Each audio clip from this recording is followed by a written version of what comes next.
कहते हैं जब तक तुम यहाँ रहोगे तब तक तो आपको यहाँ का सुख देगा मालिक, देखना कैसे राहत देगा, कैसे रक्षा करेगा आपकी पल पल में। आप सोच भी नहीं सकते ये काम भगवान, आप सोच नहीं सकते कि कोई आपत्ति आप पर आई ये ऐसे टलेगी जैसे परमात्मा टाल के दिखाओगे आपको।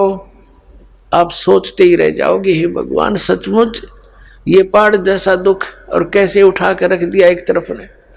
इसलिए परमात्मा की खोज में लगे हुए थे हम, और हमें वो मिला नहीं। मिले थे नकली संत मिले जो उनसे परिचित नहीं थे, साधनाएं भी हम करते थे फिर भी दुख न्यों के न्यों। और अंत में इन नकलियों ने विधान बना दिया कि जो कर्म किया वो तो भोगना ही पड़ेगा, प्रारब्ध का भोग तो भोगना ही पड़ेगा। पहले सारी क्रियाएं बताते हैं, ऐसा कर लो ऐसा कर लो, जंतर मंतर कर लो। जब कोई राहत नहीं होती तो फिर लास्ट में ये बता देते हैं तेरे प्रारब्ध में लिखा है भोगना ही पड़ेगा।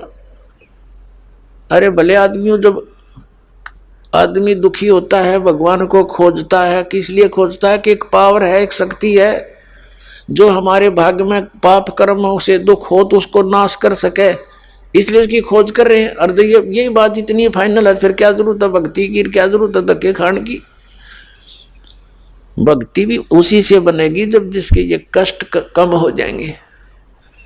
जैसे किसी के पैर में कांटा लगा हो,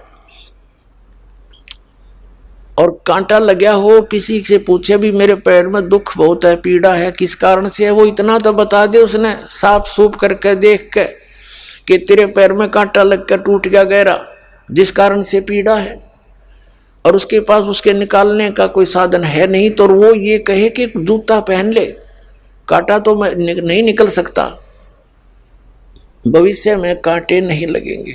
तो कांटा लगे पैर में जूता पहना नहीं जा सकता, कांटा निकले और फिर उसको सलाह दे भाई फिर जूते मत निकालना, इस सफर में कांटे बहुत है।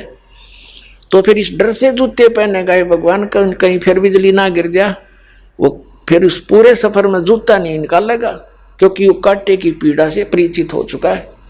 इसी प्रकार जिन पुण्यात्माओं के आज कर्म के कांटे इतने लग गए, बगैर जूतों के घूम रहे हम। बगैर जूतों का मतलब है सत साधना ना मिली, और सत साधना ना मिले तो राम नाम का जूता नहीं मिला, कोई प्रोटेक्शन करनिया नहीं पाया मिला हमें। इतने कांटे लग गए पैरों में गिनती नहीं। अब उनको निकाला जाएगा, धीरे धीरे निकलेंगे, और फिर कहा जाएगा कि नियम भंग मत करना, भगवान की भक्ति मत छोड़ना। फिर देखना आजीवन भक्ति करेगा और डर के करेगा ही भगवान कहीं फिर से बिजली ना गिर जा, तो फिर वो राम नाम का जूता पहन सकता है। ना तो टेंशन हो रही है, 100 प्रकार की समस्याएं ऊपर कैर टूटा पड़ा है, फिर उनका भक्ति कर लेंगे तो भोगने पड़ेंगे, ओली भक्ति फिरता है।